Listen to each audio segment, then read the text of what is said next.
Hi, you're listening to the My Body, My Story podcast. No matter what anyone says, so long as you love yourself and what's inside, everything else is going to be okay. Like, you are your greatest loves. This is the 45 over 45 chapter where we celebrate rule breakers and role models, the women who inspire us to live life our way and to show their sensuality, beauty, soul, and true essence. Here, we talk about what it's like to be 45 plus, adjusting to the changes that come with time, and we listen to the stories of our participants. If you have an interesting story, we'd love for you to participate. You can email us at info@alexandrawalker.com. That's Alexandra spelt with a K-S. Or visit our website, alexandrawalker.com. Hi everyone, and welcome to My Body, My Story project. And today with us, Kirsty in the studio. Hi Kirsty. Hi, how are you? Good, thank you. Happy to see you here. And while you're sitting in the makeup chair and Nicole is doing makeup for you, I'll ask you a few questions. So tell us a bit about yourself. So I'm a Virgo, I'm 45 and I'm actually from country South Australia. I have two boys, 16 and 11, and they are my whole world. We have two cats at home which, rule our lives, and but they certainly make life great as well. I'm an accountant. I never thought I'd be an accountant. I actually wanted to be an astronomer growing up. So, hey, they both start with A's, so let's go with that. Yeah. And I've lived in Sydney for over 25 years now, so it's just home. And I have two brothers and a sister, mum and dad, and I don't know, just loving life. I've, booked myself in for a triathlon in November, which I'm pretty excited about. Oh, wow. So, it'll be fantastic. So, looking forward to all of the above. So your family is all in Sydney, or are they still in South Australia?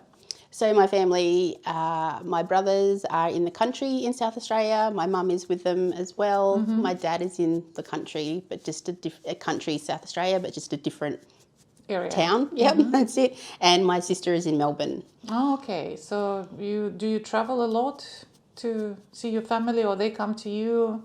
Not so much anymore, like since COVID, like obviously everything's shut down. But I definitely travelled a lot a few years ago, and planning a trip back to the country in November because I have a high school reunion. Oh, that's nice. Yeah, that'll be great. Okay, so what are you most passionate about? Most passionate about self-care, self-love, just being 100% authentic. I, growing up, had a very traumatic, childhood, and so there was lots of parts of me that just didn't feel worthy. So I didn't feel lovable or that I was worth anything. And so I've really worked on just loving myself 100%, and I'm trying to instill that in my boys as well, that no matter what anyone says, so long as you love yourself and what's inside, everything else is going to be okay. Like, you are your greatest love. So that is definitely what I'm passionate about, and I want to share and, just encourage and inspire all other people who have that self-doubt, that they don't need to doubt themselves. Like, it's all within them, like the love that they're looking for, the acceptance, the everything is all within them. So yes, that's my passion. So what do you do? Do you do meditate, or you do self-development classes, or how did you come to that philosophy? No, so look, I'm definitely a work in progress. It's not something that I've always believed. Since I left my marriage 3 years ago now, that was my biggest act of self-love.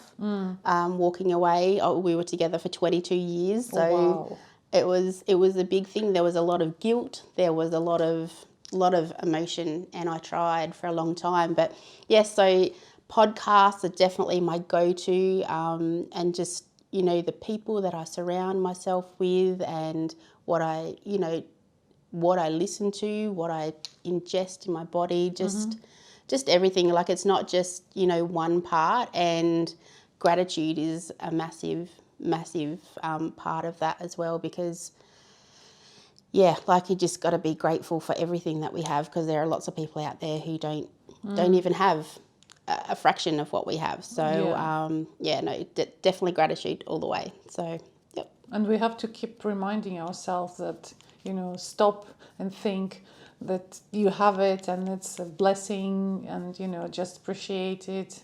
Sometimes we just forget, and for us it's a norm, as you said, but for some other people it could be a blessing, you know. And so yeah, I completely agree with you. No, absolutely. We always think that we need to have that one more thing to make ourselves, you know, when we have that one more thing, I'll be whole, or I'll be happy. And it's like, no, actually look around and look at what you've got, take stock of what you've got, and just be grateful for that, you know. So yeah, absolutely, I'm with you. So do you think it's connected with the age changes, or, like, I'm leading to the question that we change with age, and obviously the way we see ourselves and the way we live our life also change.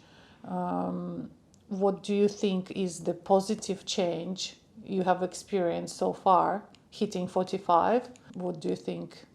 So I definitely think that I care less now about what other people feel. Like, I really think that it is about putting yourself first, and how is it going to lift you up energetically, like, or is it going to drain you? Like, so I think that has definitely come with age, because when I look at the younger me, I would have been the last on the list. It wouldn't have mattered whether it was going against how I felt, so long as everybody else was happy, and that would be enough to make me happy, you know. So I really think that with age, I've recognised that what I think and what I feel matters, and that needs to come first, because then I'm really, really honouring myself.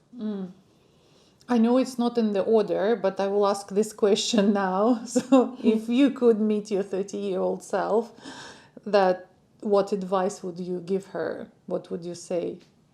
I would say, back yourself 100%. Trust your intuition, because what you feel is the honest truth, and just be true to yourself. It's all going to be okay. You are going to be okay, and you are just so much stronger than what you believe. So just take that leap of faith and do what your heart's telling you to do. Yeah, that's a really nice advice. And coming back to age positives and challenges, so what is the biggest challenge you're experiencing at the moment connected with the age? Yeah, so definitely grey hair. Grey hair is coming out like there is no tomorrow. But biggest challenge, I think, is for me right now is dating, because I'm just like, the world of dating has changed so much.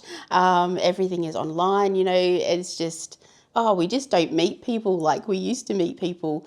But just, you know, trying to balance everything up, you know, trying to be that full-time mum and, you know, full-time worker, and give to myself and give to my children as well. So, you know, that whole balance piece has definitely been very challenging, I think. But you just got to work out what's important, and, you know, watching that Netflix series, or you know, I mean, there's a time and place for it, but, you know, it's not the be all and end all. Like, having that time with the family and stuff, you know, that extra hour that you spend in front of the TV could be time that you've, you know, spent with the kids instead. So, or, you know, doing some meditation, or you know, some self-care work. So yeah, definitely balance, I think.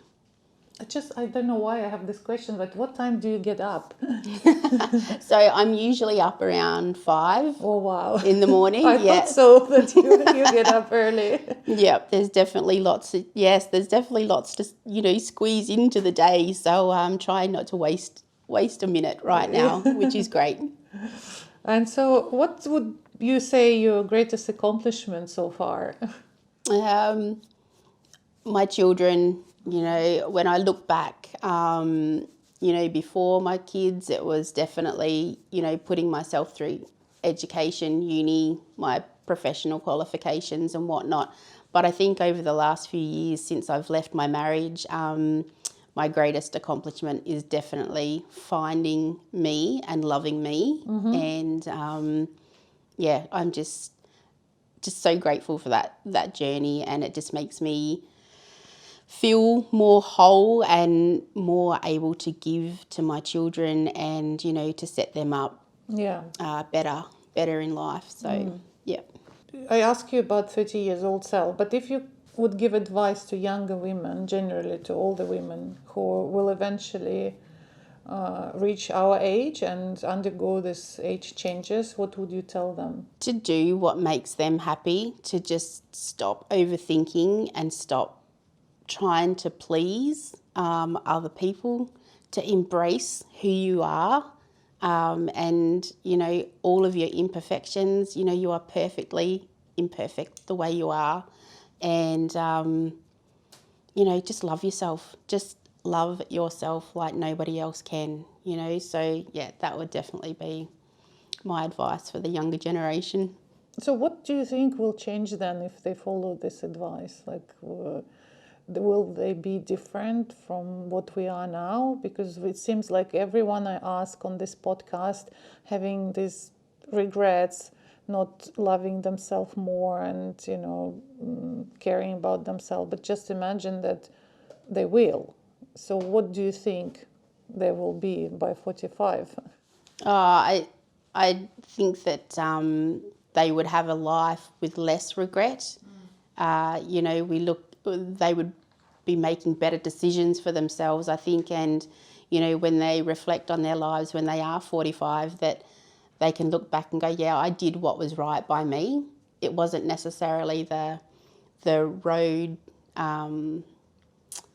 often travelled, it's the road less travelled, but I think that they will feel more honoured and, happier with those decisions. Yeah, it's tough at the time, but no regrets. Life is about no regrets. There's no rewind button. So just do what makes you happy.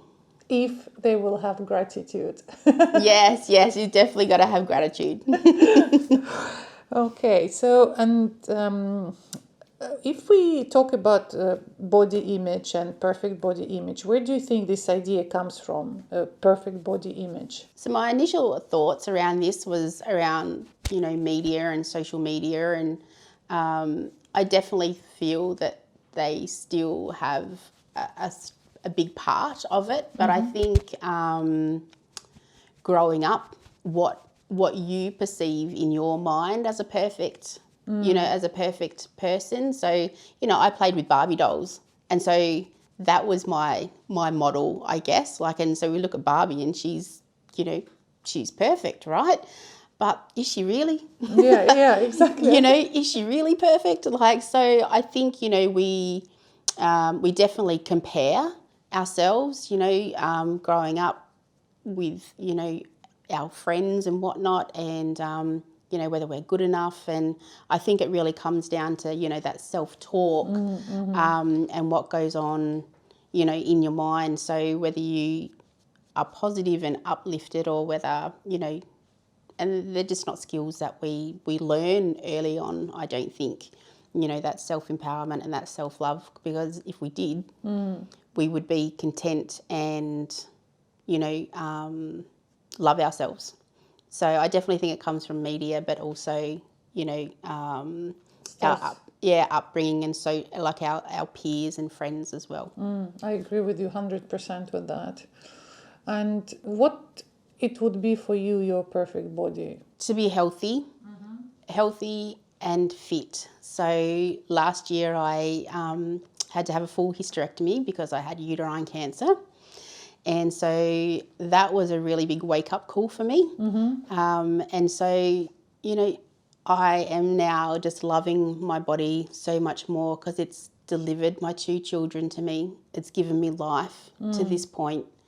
And, I'm grateful for that. So I just want it to be as healthy and as strong as it can be. And so that doesn't, I don't want to define that by a number or a size. I just want to define that with me being able to be healthy and, be active with my children and be here for a long time. So that's why you booked your, what was that, triathlon? The triathlon, yes, yeah, that's triathlon. right. Yeah, all about, setting goals and pushing my limits, and that is definitely something I never thought. So you're training for that now? Yes, I have started training for that, so it's going to be great. It's going to be great. I'm going to do it, and I'm going to do it well. I bet. I have no doubts about that. And what does it mean to you feeling good and looking good, and what comes first for you? So I definitely think that feeling good comes first, because I think, healthy mind, healthy body, and you just put that out to the world, and comes down to, I think, what we're ingesting, like what our environment is like, and, whether we're caring for ourselves, what we're listening to. Like if it's all positive, you can't help but feel positive and uplifted and, powerful. So I think, yes, they definitely go, they obviously partner with each other, but I think when you're feeling good, everything is just great. Yeah. So you tend to see the positive in even the toughest situations. And what makes you feel the most beautiful? My kids, when they come up to me and they just, hug me out of the blue and just tell me that they love me and, that I'm the best mum, which I know all kids tell their mums, but, it just melts my heart, and, yeah, it just makes me feel all mushy, all mushy and mum, but just, and laughing and smiling and seeing, just happiness makes me feel beautiful, because it's such a loving emotion. It's great. And my last question, and I love it because I have so many different answers to that. Do you have any favorite quote about being a woman? So it's not necessarily about being a woman, I guess, but my favourite quote is, and I've just had a mental blank, I'm sorry, it's, they whispered to her that she could not endure the storm, and she whispered back, "I am the storm." Oh, I have goosebumps. I love that quote, yes. Yes, so that's it. Thank you, Kirsty. Thank you very much for joining us today and coming to the project. And I hope you will enjoy the rest of the day and your photo shoot. And that will be part of your journey of embracing yourself and enjoying yourself. And I wish you will have a great rest of the day with us. Thank you, I will. If you have an interesting story, we'd love for you to participate. You can email us at info@alexandrawalker.com. That's Alexandra spelt with a KS. Or visit our website, alexandrawalker.com.